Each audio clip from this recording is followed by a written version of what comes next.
Welcome to you all to the Bishop Academy online classes. Today we study about the economics and our chapter is introduction and it is our fourth part. In this segment our today's topic is science of a choice making, that's mean what, scarcity definitions, and second one science of a growth and development, that's what, growth oriented definition. जब भी हम बात करते हैं तो इसके पहले हमने आपको बताया था कि डेफिनेशन की इकोनॉमिक्स के डेफिनेशन की जब बात करते हैं तो इकोनॉमिक्स के डेफिनेशन को प्रॉपर्ली डिफाइन करना बड़ा मुश्किल सा काम है। तो इस वजह से हम क्या करते हैं, हमारे अलग अलग पीरियड में लोगों ने या जो अलग अलग लोग थे इकोनॉमिक्स थे उन्होंने अलग अलग डेफिनेशन देने का काम किया। किसी ने इसको वेल्थ बेस्ड डेफिनेशन दिया, किसी ने इसको वेलफेयर की भी सिचुएशन पे बात की, किसी ने इसका सिटी की डेफिनेशन की बात की, किसी ने ग्रोथ एंड डेवलपमेंट की बात की। तो इन सभी में हमने देखा कि अगर हम अल्फ्रेड मार्शल हो गए और एडम स्मिथ हो गए, इन लोगों ने क्या किया था, वेल्थ और वेलफेयर की बात की थी। तो इसमें आज का जो टॉपिक हमारा है, जैसा कि आपको पहले बताया कि स्कार्सिटी ऑफ डेफिनेशन और ग्रोथ ओरिएंटेड डेफिनेशन की हम बात कर रहे हैं। स्कार्सिटी ऑफ डेफिनेशन की जब भी बात होती है तो स्कार्सिटी का sense as you know that कि जो हमारे पास लिमिटेड रिसोर्सेज होते हैं, हमारे पास रिसोर्सेज ज़्यादा नहीं है, कम है, लेकिन हमारे पास जो डिमांड है वो क्या है, ज़्यादा है। तो लिमिटेड रिसोर्सेज में मैक्सिमम डिमांड को कैसे सेटिस्फाई करना, ये जो सिचुएशन होती है वो स्कार्सिटी को रिप्रेजेंट करती है। फिलहाल देखते हैं कि क्या क्या इसमें है। स्कार्सिटी डेफिनेशन या फिर साइंस ऑफ चॉइस मेकिंग की जब बात करते हैं तो इसका रॉबिन्सन ने इसको रिप्रेजेंट किया हुआ है, प्रोफेसर लॉयन रॉबिन्सन, और इन्होंने इस चीज़ को रिप्रेजेंट किया था, बताने का काम किया था अपनी बुक जो कि बहुत ही फेमस बुक थी, एन ऐसे on the nature and significance of economic science. ये 1932 में पब्लिश हुई थी। जैसा कि ये नाम से ही क्लियर है, स्कार्सिटी डेफिनेशन होता क्या है, अकॉर्डिंग टू रॉबिन्सन इन्होंने कहा क्या, economic is a science that studies the human behaviour. Economic एक ऐसा साइंस है जो क्या करता है, ह्यूमन बिहेवियर को स्टडी करने का काम करता है। As the relationship between ends and scarce means have a alternative usage.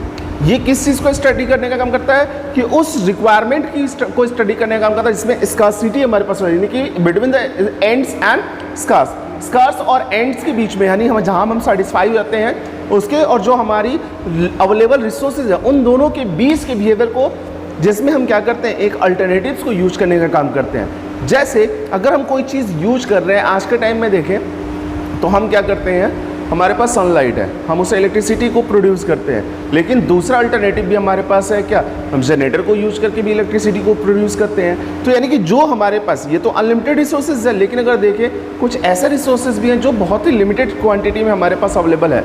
जैसे कोल से भी हम क्या करते हैं, इलेक्ट्रिसिटी को जनरेट करते हैं, और सोलर प्लांट से भी इलेक्ट्रिसिटी को जनरेट करते हैं। कोल हमारे पास लिमिटेड रिसोर्सेज हो गया, अब उस लिमिटेड रिसोर्सेज को और बेहतर तरीके से कैसे इस्तेमाल किया सकता है उसके बारे में यहाँ पे स्टडी करना होता है। ओवरऑल देखें, it's a study of human beings, human behaviours की स्टडी होता है। इसके अगर मेन पार्ट्स की बात करें तो इससे पहली चीज़ जो आती है अनलिमिटेड एंड्स। अनलिमिटेड एंड्स का मतलब वांट्स, हमारे पास जो वांट्स होता है, हमारी जो रिक्वायरमेंट है वो अनलिमिटेड, एक खत्म होती है दूसरा हमारा जनरेट हो जाता है।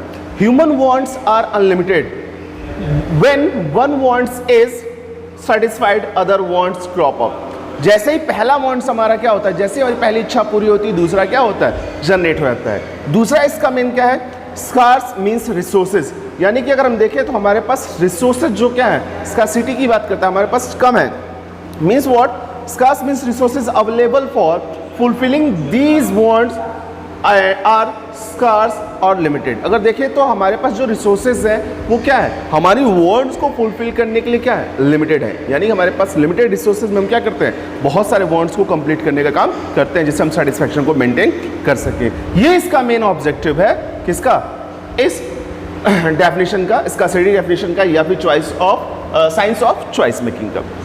नॉर्मली अगर इसके अगर अल्टरनेटिव यूज की बात करते हैं तो नॉर्मली यहाँ पे बताया गया है resources are not only limited, resources जो है केवल वो लिमिटेड नहीं है, but can be put different alternative use, लेकिन हम उसका क्या करते हैं, अलग अलग तरीके से इस्तेमाल भी करते हैं। The same resource can not be use more than one purpose. कई बार ये भी होता है कि एक रिसोर्सेज को हम बहुत सारे पर्पस के लिए यूज़ कर सकते हैं। जैसे कोल की अगर बात करें, कोल एक रिसोर्स है हमारे पास, हम उसको इलेक्ट्रिसिटी भी बनाते हैं, उसे हम क्या करते हैं, फिल्ट्रेशन के लिए भी यूज़ करते हैं, उसे हम जलाने के लिए भी यूज़ करते हैं। तो एक रिसोर्सेज हमारे पास कई तरीके के यूजेस हैं, लेकिन कुछ ऐसे रिसोर्सेज होते हैं जिनका बहुत सारा इस्तेमाल नहीं होता, वो लिमिटेड होते हैं।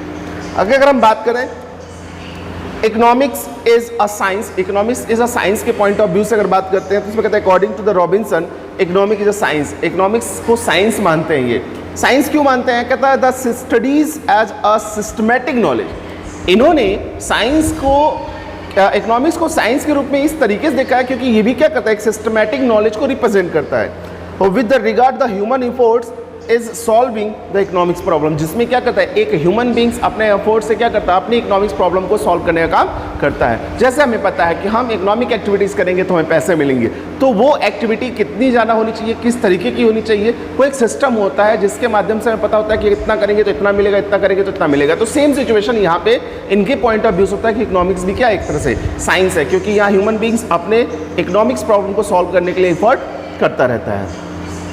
नॉर्मली अगर हम बात करते हैं इसकी डिमेरिट्स की, तो अब डिमेरिट्स की अगर बात करें तो scarcity is not only the reason of economics problem. अगर हम इकोनॉमिक प्रॉब्लम की बात करें तो केवल स्कार्सिटी एक रीजन नहीं। स्कार्सिटी का सेंस देखिए, मैं बार बार आपको समझा रहा हूँ, स्कार्सिटी का सेंस जो होता है लिमिटेड रिसोर्सेज से होता है। हमारे पास लिमिटेड रिसोर्सेज हैं बट हमारी रिक्वायरमेंट क्या है, वो उससे कहीं ज़्यादा है। जैसे एक छोटा सा एग्जांपल आपको पहले ही बताया गया था रॉबिन्सन के वर्ड्स में कि हमारा एक वांट्स कंप्लीट होता है तो दूसरा जनरेट हो जाता है। क्यों? क्योंकि हम क्या करते हैं, अपनी विशेष को कंप्लीट नहीं कर सकते, वो लगातार इंक्रीज होता रहता है। तो उस सिचुएशन में लेकिन जिस रिसोर्सेज से कंप्लीट करते हैं वो हमारे पास क्या है, लिमिटेड है। तो यहाँ पे इसका city is not only the reason for economic problems, abundance also become the statics for economics. For example over the population. अगर देखें कि हम इकोनॉमिक्स की स्टडी की अगर बात करते हैं या स्कार्सिटी की बात करते हैं तो स्कार्सिटी केवल इकोनॉमिक्स के लिए प्रॉब्लम नहीं है हमारे लिए, लेकिन पूरी पॉपुलेशन के लिए एक प्रॉब्लम हो सकती है अगर एक एग्जाम्पल के रूप में देखा जाए, क्योंकि हमारे पास लिमिटेड रिसोर्सेज हैं और लोग क्या हैं, ज़्यादा हैं। तो लोगों को ज़्यादा चाहिए भी, जब हमारे पास कम है और ज़्यादा चाहिए तो वो एक प्रॉब्लम अपने आप ही क्या करता है, जनरेट कर देता है।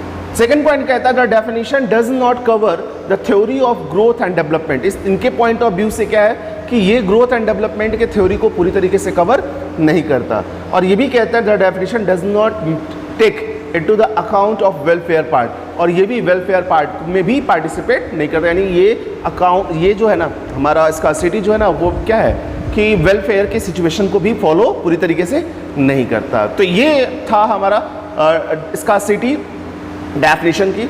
अब बात करते हैं ग्रोथ ओरिएंटेड डेफिनेशन, जो कि सैमुएल्सन के अकॉर्डिंग है, प्रोफेसर पॉल ए सैमुएल्सन, इन्होंने क्या कहा था, according to Samuelson the economic is the study of how man and society choose.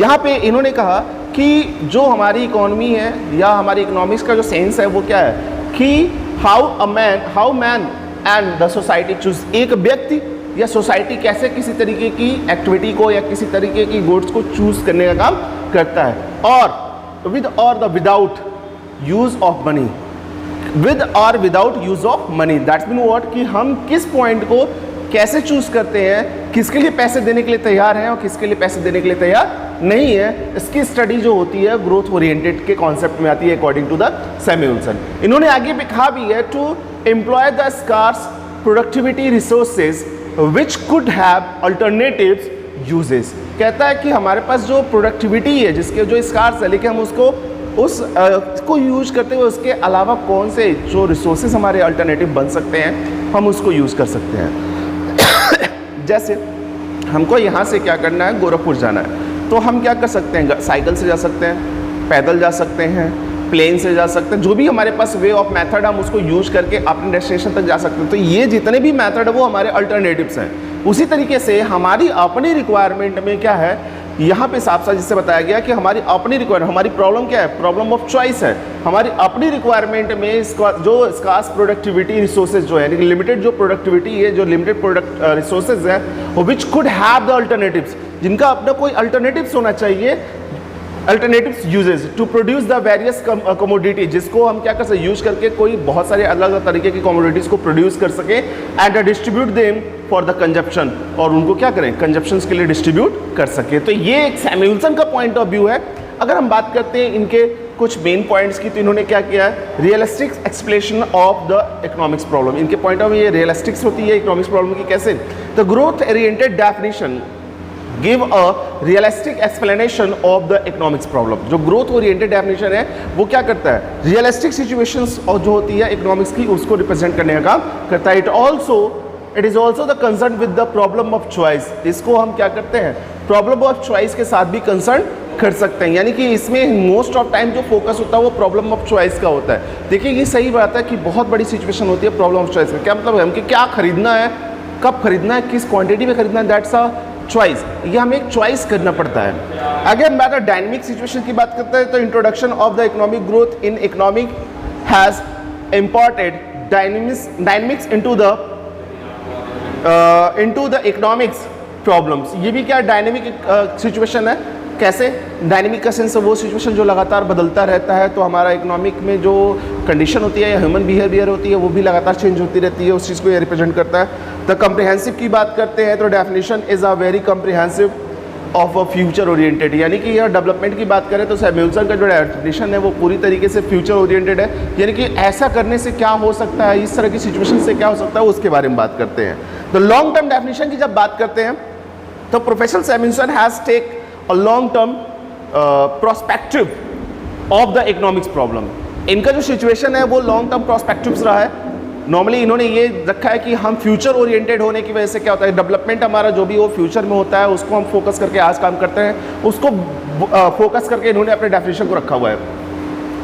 अगर हम बात करते हैं कंक्लूजन की, तो कंक्लूजन के सिचुएशन में देखें तो economic is a social science.